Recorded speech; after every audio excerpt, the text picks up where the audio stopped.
Senin malam, Indonesia marah dan kecewa. Namun di balik itu semua ada rasa bangga kepada timnas Indonesia yang telah mengantarkan Garuda ke level Asia bahkan dunia. Melaju pesat terbang tinggi meninggalkan negara-negara lain di Asia Tenggara. Puncaknya Indonesia berada di semifinal Piala Asia U23 Qatar.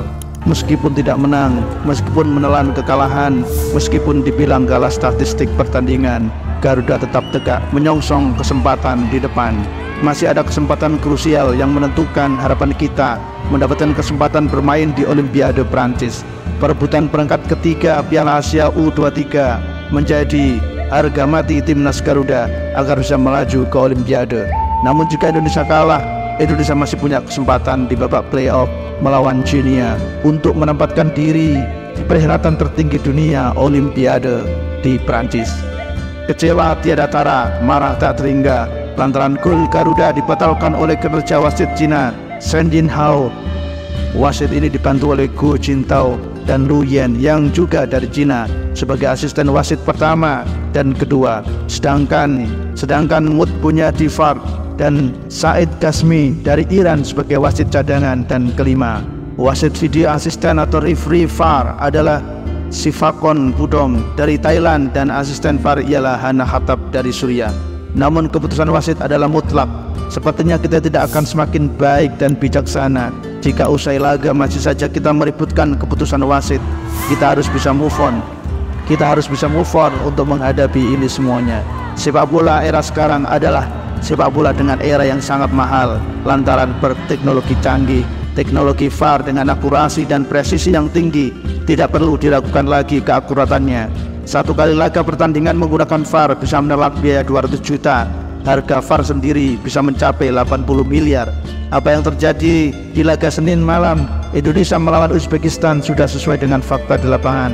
Hal ini sesuai dengan apa yang disampaikan oleh mantan wasit FIFA Indonesia.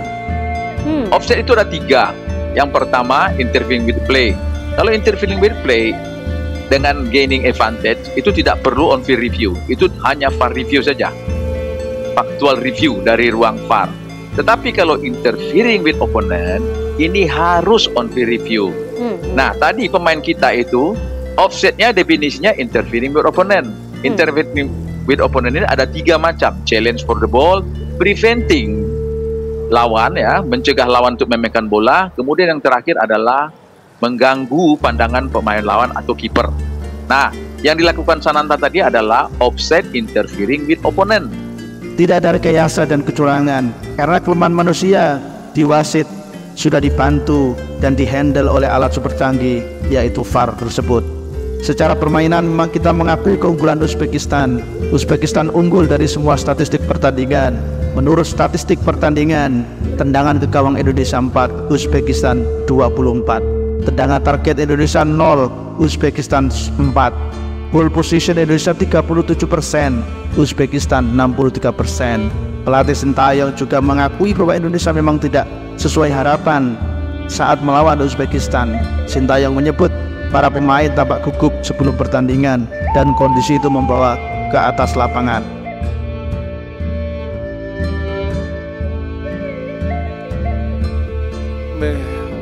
우리 선수들이 좀 경기 전에 많이 좀 긴장하지 않았나.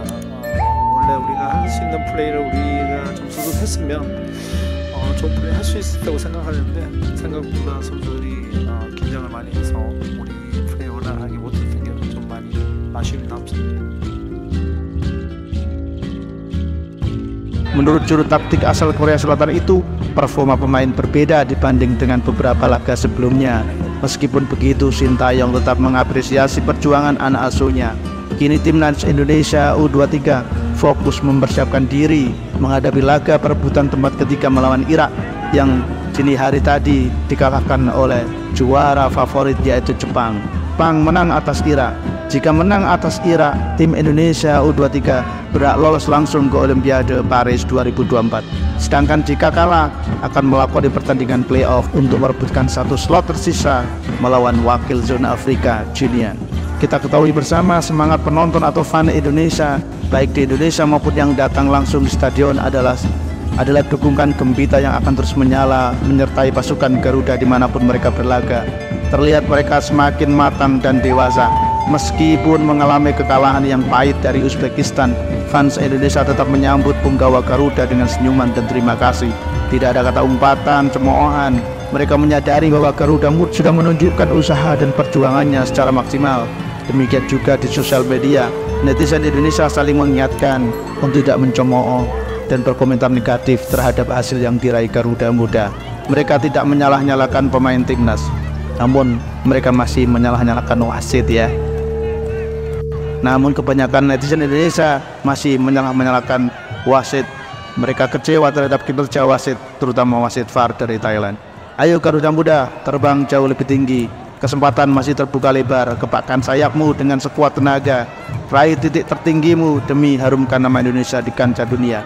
Terus maju Garuda Muda Indonesia.